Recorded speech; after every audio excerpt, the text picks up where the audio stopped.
জুলাই গণ অভ্যুত্থানের 1 বছর পূর্তি শুরু হচ্ছে আজ। ঠিক 1 বছর আগে এই 1 জুলাই আমরা বৈষম্য বিরোধী ছাত্র আন্দোলনের ব্যানারে আমরা একটি গণতান্ত্রিক আন্দোলন শুরু করেছিলাম, যে আন্দোলনে আবু সাইদ সহ শরিক হয়েছিল হাজারো লক্ষ তরুণ ছাত্র জনতা। কিন্তু আমরা দেখেছি সেই কোটা সংস্কার আন্দোলন থেকে বৈষম্য বিরোধী ছাত্র আন্দোলনের ব্যানারে এই আন্দোলন গণবিস্ফোরণের রূপ নেয়, গণ অভ্যুত্থানের রূপ নেয় এবং স্বৈরাচারী ফ্যাসিবাদী সরকারের পতন ঘটায়। এবং এই পতন ঘটাতে ক্রিয়ানকের ভূমিকা পালন করেছিল আবু সাইদের মৃত্যু।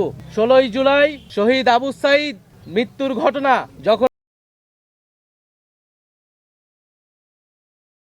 লোহে কেঁপে উঠেছিল এবং 16 জুলাইয়ের পর থেকে এই আন্দোলন অন্য দিকে মোড় নেয়। হাজারো লক্ষ ছাত্র তরুণরা রাজপথে নেমে আসে এবং এই সরকারের বিরুদ্ধে দাঁড়ায়, ফ্যাসিবাদের বিরুদ্ধে তাদের যে প্রতিবাদ, যে নতুন বন্দোবস্তের আকাঙ্ক্ষা সেটি ঘোষণা করে।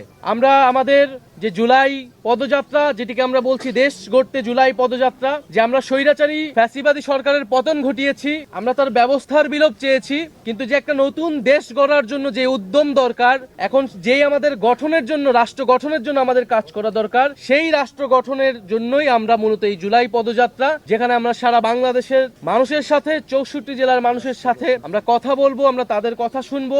আবু সাইদরা যে কারণে মারা গিয়েছিল সেই স্বপ্ন, সেই আকাঙ্ক্ষা আমরা তাদের কাছে তুলে ধরবো। তাই আমরা আজকে আমাদের এই পদযাত্রাটা শুরু করেছি এই রংপুরের পীরগঞ্জ, এই পীরগঞ্জের এই পবিত্র মাটি যেখানে আবু সাইদ শায়িত রয়েছেন, সেই আবু সাইদের কবর জিয়ারতের মাধ্যমে আমরা আমাদের পদযাত্রা শুরু করছি।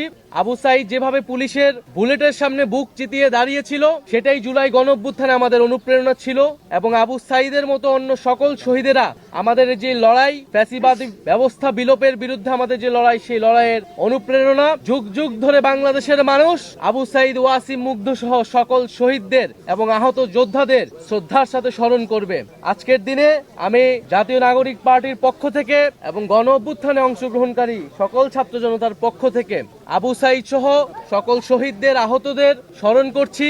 এবং আমাদের যেই দাবি ছিল যে বিচার, সংস্কার এবং নতুন সংবিধান, সেই 3টি দাবি আমি আজকে আবু সাইদের কবর থেকে পুনর্ব্যক্ত করছি। যে একটি নতুন বাংলাদেশ গড়তে হলে আমাদের অবশ্যই বিচার, সংস্কার এবং গণপরিষদ নির্বাচনের মাধ্যমে নতুন সংবিধানের দিকে যেতে হবে।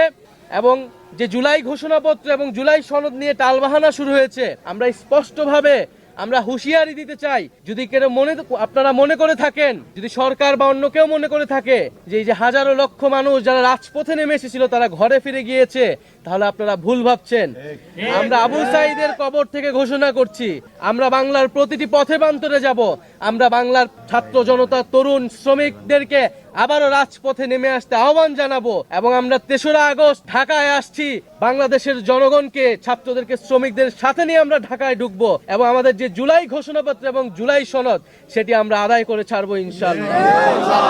আপনারা যারা সাংবাদিক ভাই বোনেরা রয়েছেন, তাদেরকে আন্তরিক কৃতজ্ঞতা জানাচ্ছি, ধন্যবাদ জানাচ্ছি। এবং আমরা এই পদযাত্রা আপনাদেরকেও সাথে পাবো। আমাদের যে বক্তব্য, সাধারণ মানুষের যে আকাঙ্ক্ষা, সেটি জনগণের কাছে তুলে ধরবেন। আসলে মানুষ কি চায়, এই 1 বছরে মানুষের প্রত্যাশা আসলে কতটুকু পূরণ হয়েছে। এবং আমাদের মধ্যেও আসলে হতাশা রয়েছে, কারণ আমরা এখনো বিচারটা সম্পূর্ণ দেখতে পাইনি। আমাদের যে বৈষম্যহীন বাংলাদেশ, আমাদের যে সংস্কার, সেটিও আমরা আসলে সম্পূর্ণরূপে দেখতে পাইনি। ফলে আমরা মনে করি যে এই যে বলা হচ্ছে যে এইটা সরকার পতনের আন্দোলন ছিল, কেবল আমরা মনে করি এটা কেবল সরকার পতনের আন্দোলন ছিল না, এটি ছিল নতুন বন্দোবস্ত প্রতিষ্ঠার আন্দোলন। একটি দল পরিবর্তন বা ক্ষমতার হস্তান্তরের জন্যই গণ অভ্যুত্থান ঘটেনি, গণ অভ্যুত্থান ঘটেছিল এই যে একটি গণতান্ত্রিক বন্দোবস্ত, সেই বন্দোবস্ত প্রতিষ্ঠার জন্য।